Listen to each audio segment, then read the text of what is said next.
Horror कहानियां थी। शापित घर। ये शमशान घाट की तरफ जाने वाली सड़क थी। उस घनघोर काली रात में हो रही मूसलाधार बरसात उस रात को बेहद खतरनाक बना रही थी। मूसलाधार बरसात के साथ चल रही तेज आंधी माहौल को मनहूसियत से भर रही थी। उसी वक्त एक लाल रंग की कार में केशव सक्सेना अपनी पत्नी प्रीति और 9 साल की बेटी ईशा के साथ उस सड़क पर तेज रफ्तार में चला जा रहा था। बाहर का माहौल देख ईशा और प्रीति दोनों के ही चेहरे पर डर साफ नजर आ रहा था। केशव, ये कहाँ घर लिया है तुमने? मुझे लगता है हम गलत रास्ते पर निकल आए हैं। किसी से पूछ क्यों नहीं लेते? तुम्हें लगता है इस आंधी और बरसात में कोई होगा जिससे मैं रास्ता पूछ सकूं? मैंने अपने फ़ोन में चेक किया है, ये देखो, यही रास्ता दिखा रहा है। पापा, वो देखो, वहाँ एक आदमी नजर आ रहा है। उस सड़क पर चलिए ना, हम उससे रास्ता पूछ लेते हैं। केशव कार की स्पीड कम कर लेता है और रोड के साइड में खड़े उस आदमी के पास जाकर अपनी कार रोकता है। उस आदमी का चेहरा दूसरी तरफ था। अरे भाई साहब, ये एड्रेस बताएंगे ज़रा? ये बंगलो नंबर 13 किस तरफ पड़ेगा? वापस घूम जाओ, ये रास्ता मौत की तरफ जा रहा है। इधर सिर्फ मुर्दे और लाशें ही मिलेंगी। वापस घूम जाओ। लेकिन भाई साहब, यहाँ ये फ़ोन में तो यही डायरेक्शन दिखा रहा है। तभी केशव देखता है उसके फ़ोन में डायरेक्शन चेंज हो जाती है और मैप पर यू टर्न दिखाई देने लगता है। आईपीएल देखो ही नहीं बल्कि अपने ओपिनियन देके काफी प्राइजेस जीतो, वो भी lotus365.in पे। यहाँ बहुत सारे क्वेश्चंस रहेंगे जैसे हु विल विन मैच और हु विल विन टॉस जैसे 50 तरह के। इन क्वेश्चंस में अपने ओपिनियन बता के आप काफी प्राइजेस जीत सकते हो। लोटस 365 पे जाके रजिस्टर कीजिए और पाइए ₹365 का बोनस। यहाँ आपको मिलता है 1-to-1 24 कस्टमर सपोर्ट। यहाँ खेलते हैं 10 मिलियन से ज्यादा यूजर्स। यहाँ क्रिकेट के अलावा 200+ क्वेश्चंस जहाँ आप अपना ओपिनियन दे सकते हैं और जीत सकते हैं अच्छे प्राइजेस। नवाजुद्दीन सिद्दीकी, उर्वशी राउटेला, सुनील शेट्टी, काजल अग्रवाल, नेहा शर्मा ऐसे बड़े बड़े सेलिब्रिटी इनके ब्रांड एम्बेसडर हैं। तो देरी मत कीजिए, डायरेक्ट रजिस्टर कीजिए lotus365.in पे। लिंक कमेंट पिन में दिया है। अरे ये क्या, अभी तक तो डायरेक्शन इधर ही थी, अभी ये यू टर्न। शायद ये भाई साहब ठीक ही कह रहे हैं। केशव चलो, मुझे कुछ सही नहीं लग रहा, हमें वापस चलना चाहिए। जैसे ही प्रीति ने केशव को वापस चलने के लिए कहा तो अचानक वो आदमी भयानक तरीके से हंसने लगा, लेकिन उसका चेहरा अभी भी दूसरी तरफ ही था। उसके खौफनाक हंसी सुनकर केशव, प्रीति और ईशा बुरी तरह से घबरा गए। केशव ने जल्दी से कार को घुमा लिया। तभी वो आदमी जोर से चिल्लाने लगा, जाओ, वापस जाओ, ये रास्ता शमशान की तरफ जाता है।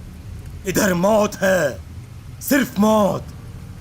मैंने तुम्हें बचा लिया, लेकिन अब उसके कहर से तुम्हें कौन बचाएगा? बंगलो नंबर 13 यानी मौत का घर, मौत का घर। लेकिन तब तक केशव काफ़ी दूर निकल चुका था। उसने उस आदमी की बात नहीं सुनी। कुछ देर के बाद जैसे ही केशव की कार आगे बढ़ी, सामने सिर्फ अंधेरा था। उसे कुछ भी नज़र नहीं आ रहा था। कार की लाइट के सामने उबड़ खाबड़ रास्ते को देख केशव और उसकी फैमिली को एक अजीब सा डर सताने लगा। तभी अचानक आसमान में जोर से बिजली कड़की और उस बिजली के उजाले में केशव को सामने एक घर दिखाई दिया। फ़ोन के मैप में भी अब वहीं की लोकेशन दिखाई दे रही होती है। केशव ने कार को रोक दिया। जैसे ही केशव की कार वहाँ रुकी, अचानक से बारिश बंद हो गई। आंधी तूफान भी रुक गया और रोड की लाइट भी जलने लगी। चारों तरफ अचानक से तेज उजाला हो गया। अरे ये क्या पापा, आपकी कार रुकते ही चारों तरफ रोशनी हो गई। केशव, मुझे कुछ ना कुछ अजीब सा लग रहा है। और ये घर, ये इतने सुनसान इलाके में क्यों है? यहाँ आसपास कोई रहता नहीं है क्या? प्रॉपर्टी डीलर ने मुझे बताया था कि ये एरिया नया डेवलप हुआ है, लेकिन यहाँ तो वाकई में दूर दूर तक कुछ नजर नहीं आ रहा। आई थिंक हमें वापस चलना चाहिए। यहाँ कुछ गड़बड़ है।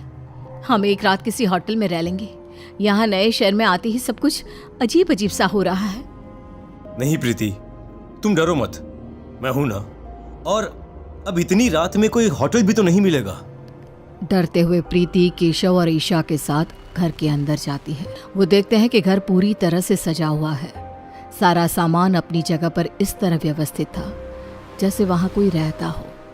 ये देखकर वो तीनों हैरान रह जाते हैं। तभी वहाँ एक औरत की पायलों की आवाज़ सुनाई देने लगती है। मम्मा, क्या आपने भी किसी के पायलों की आवाज़ सुनी? हाँ बेटा, ऐसा लगता है जैसे कोई औरत पायल पहनकर चल रही हो, लेकिन यहाँ तो हम लोगों के अलावा कोई भी नहीं है। अब पायलों की आवाज़ और ज़्यादा तेज़ हो जाती है। केशव भी अब बुरी तरह घबराने लगा। तभी एक औरत वहाँ आती है जिसका चेहरा एक लंबे घूंघट से ढका हुआ था। कौन हो तुम? और यहाँ किसने भेजा है तुम्हें? मैं आपकी नौकरानी हूँ मालिक। कितने बरसों से यहाँ अकेले इस घर में किसी के आने का इंतज़ार कर रही थी। आज इस सुनसान घर में पूरे 100 साल के बाद किसी के कदम पड़े हैं। मेरी खुशी का तो ठिकाना नहीं है। क्या क्या कहा तुमने? 100 साल? लेकिन तुम 100 साल से यहाँ, मेरा मतलब ये क्या कह रही हो तुम?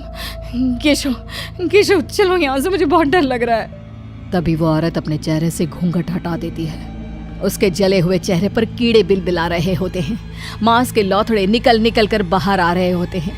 ये देखकर केशव, प्रीति और ईशा डर से चीखने लगे। उन्होंने जैसे ही वहां से भागने की कोशिश की, तभी अचानक चारों तरफ से कई लोगों के एक साथ बेहद डरावने तरीके से रोने और चीखने की आवाजें आने लगी। इस बंगलो नंबर 13 में एक बार आने के बाद कोई वापस नहीं जा सका। तुम कहीं नहीं जा सकते।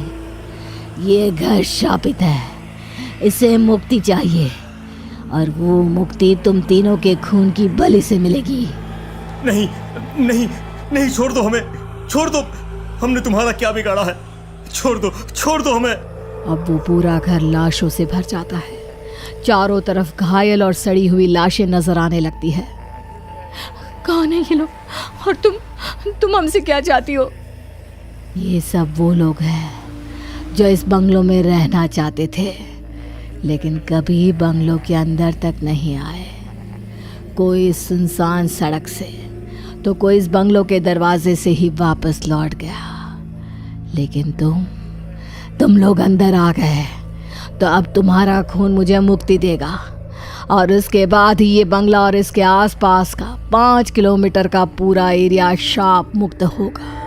क्या कैसा श्राप?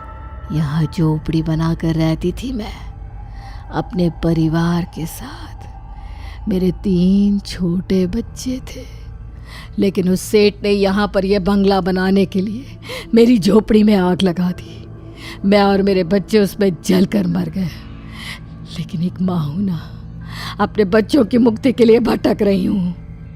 लेकिन मेरा परिवार ही क्यों? देखो प्लीज हमें जाने दो। हमने तुम्हारा क्या बिगाड़ा है? 3 बेटियां थी मेरी, 1 साल की, 3 साल की और 9 साल की, बिल्कुल तुम्हारी इस बेटी की उम्र की। मेरी दोनों छोटी बेटियों को मुक्ति मिल गई, लेकिन मेरी 9 साल की बेटी आज भी तड़प रही है, और उसके लिए मुझे तुम्हारी इस बेटी की बलि चाहिए। नहीं, ऐसा नहीं हो सकता। अब ऐसा होकर रहेगा। शुक्र हो मेरे पति का, जिसने तुम्हें इस रास्ते भेजा।